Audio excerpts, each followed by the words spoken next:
Chapter 2. The Pinkerton Crucible. Chicago, 1867.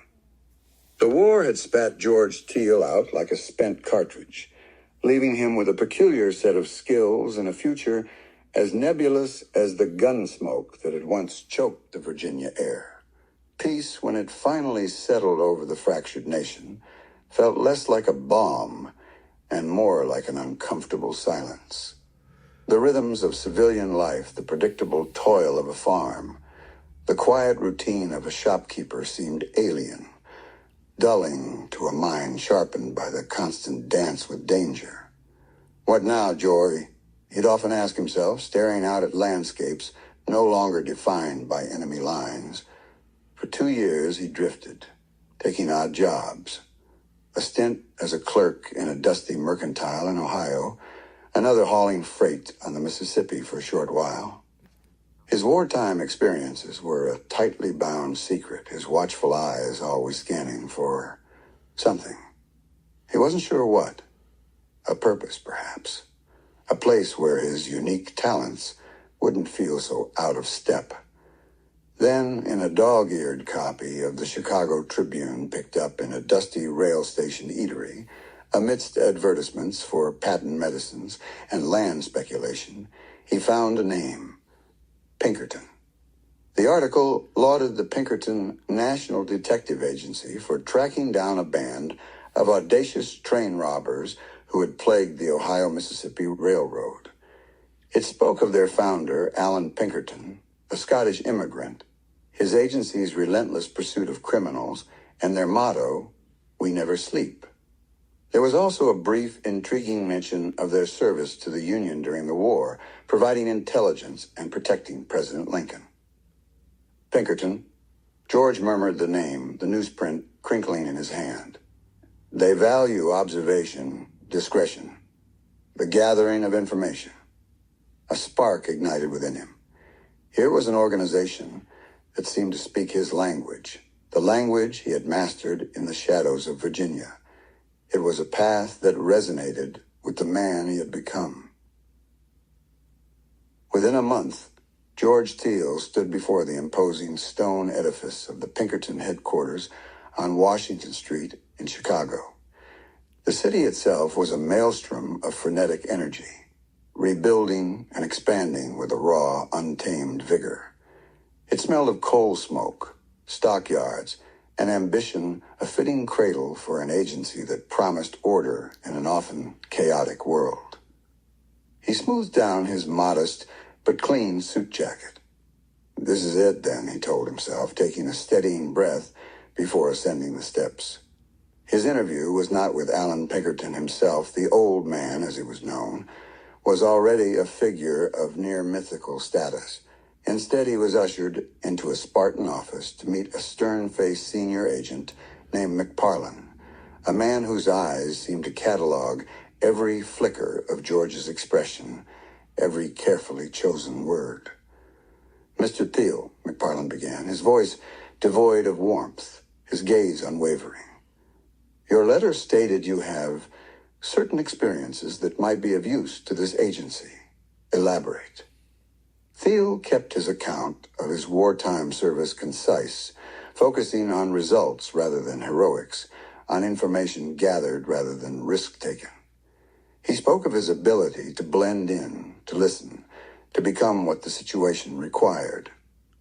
"So you were a peddler, Mr. Thiel? Amongst the Rebs?" McParlin asked, a hint of skepticism in his tone. "Among other things, sir," George replied evenly. "It was a role that allowed access. I observed troop movements, supply lines, morale. I reported what I saw and heard." "And you were never caught? Never suspected?" "Suspicion is a constant companion in such work, Mr. McParlin. The key is not to confirm it." George met the agent's gaze directly. "I learned to be what they expected to see." McParlin leaned forward slightly. "Many men served in the war, Mr. Thiel. Many saw hardship. What makes you believe you are suited for the Pinkerton National Detective Agency? We are not the Army. Our battles are different." I understand that, sir, George said. The war taught me the value of accurate information. It taught me how to obtain it, often when people were determined to keep it hidden. It taught me to see patterns, to anticipate, to be patient. These skills, I believe, are transferable. McParland listened intently, his fingers steepled, occasionally interjecting with a sharp question. You speak of blending in. Give me an example. George recounted briefly the encounter at Providence Church, omitting any classified details, but illustrating his method of adopting a persona, of using seemingly innocuous interactions to gather intelligence. At the end of George's account, McParland leaned back in his chair, a long silence stretching between them. Finally, a ghost of a smile touched his lips. The war taught some men to kill, Mr. Thiel. It seems to have taught you to see. He paused. We have use for men who can see. And so George Thiel became operative number 27 for the Pinkerton National Detective Agency. The pay was decent, the work demanding, the hours relentless. He learned the Pinkerton system, the meticulous daily reports, each observation and expense accounted for.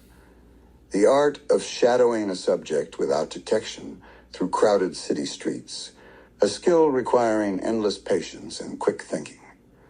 The patient cultivation of informants, from disgruntled clerks to barflies with loose tongues. The careful compilation of case files, building a web of evidence. His first assignments were varied, a deliberate testing of his abilities. Thiel, a case manager named Harris, barked one morning, tossing a thin file onto his desk.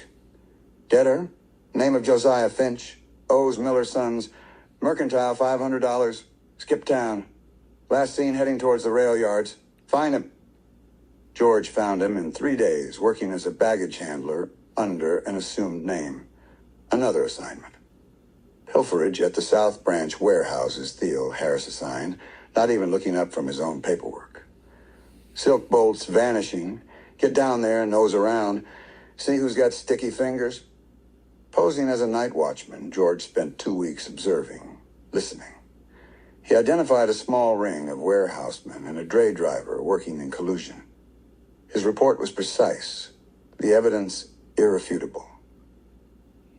He even handled a discreet inquiry into the fidelity of a wealthy merchant's wife, a distasteful business that nonetheless required utmost subtlety and observation skills he possessed in abundance. Just the facts, Thiel, the instructing agent, had warned. No judgment, no speculation, just what you see, what you hear. He excelled. His wartime habits of observation, his ability to assess a situation quickly and accurately, served him well. He learned to read the telegraph ticker, its clatter a constant backdrop to the agency's hum. He deciphered railway timetables as if they were enemy orders, understanding the flow of money and goods that were the lifeblood of the rapidly industrializing nation. Chicago, with its railroads fanning out in every direction, its factories belching smoke, and its restless, growing population, was a perfect training ground. Then came the assignment that would offer him a stark glimpse into another facet of Pinkerton's operations, a side less celebrated in the newspapers, but increasingly vital to their balance sheets: industrial disputes. A coal mining company in Pennsylvania, plagued by whispers of union organization and slowdowns, had contracted Pinkertons.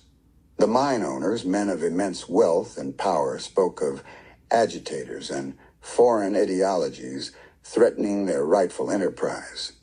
Mr. Thiel, McParland had said, his tone serious, this is a delicate matter. The Cambria Mining Company is one of our most important clients. They suspect outside elements are stirring up their men. Your task, along with the team, is to go to Blackwood Creek, identify the ringleaders, assess the strength of this nascent union, and report on any plans for strikes or disruptions. Some men will act as guards.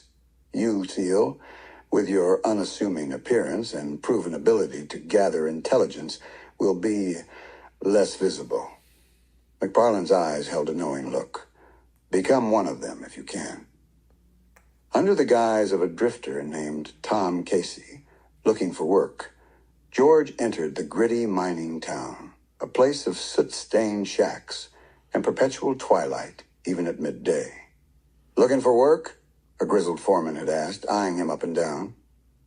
Yes, sir. Anything you got?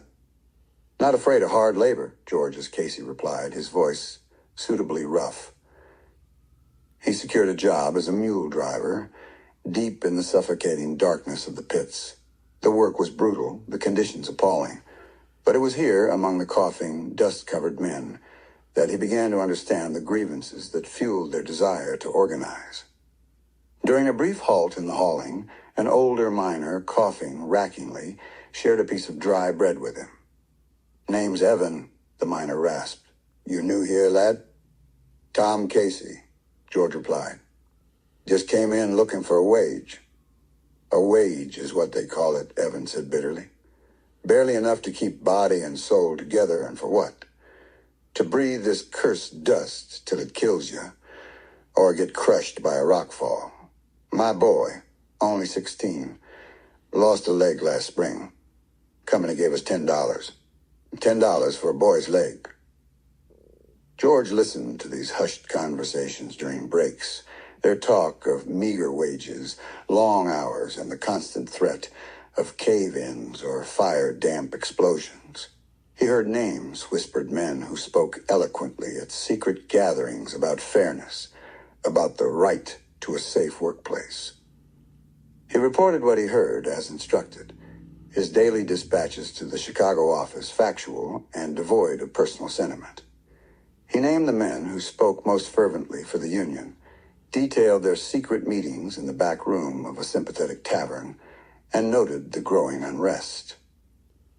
One evening, he witnessed a confrontation. A Pinkerton guard, a burly man with a reputation for a quick temper named Riggs, accosted a group of miners leaving one such meeting. Where you boys been? Riggs sneered, blocking their path. Singing your Union songs. None of your damn business, Riggs, one of the miners, a young hothead named Danny, retorted. Words escalated to shoves. You got a problem, boy? Riggs growled, pushing Danny hard. Then clubs appeared as other Pinkerton guards joined Riggs. George watched from the shadows as the miners, outnumbered and outmatched, were brutally dispersed. The local constabulary, when they finally arrived, seemed to take their cues from the Pinkerton men, making a few token inquiries before urging the remaining miners to go on home now, boys, for there's real trouble. Lying on his thin straw pallet that night, the shouts and cries still echoing in his ears, George felt a familiar coldness settle within him. It was not the fear he'd known as a spy, but a different, more disquieting sensation. He saw the raw power the Pinkerton name wielded, the way it could project the authority of its wealthy clients into any remote corner of the country. He saw the effectiveness of their methods. The Union's momentum in that small town was broken, its leaders intimidated or dismissed based on information operatives like him had provided. It was, he reflected, a form of warfare, not so different in its objectives from the campaigns he'd witnessed in Virginia. Control, suppression, the assertion of dominance. But here the enemy was not a uniformed soldier fighting for a rival nation, but a fellow citizen fighting for what he believed was a fair wage, a safer existence.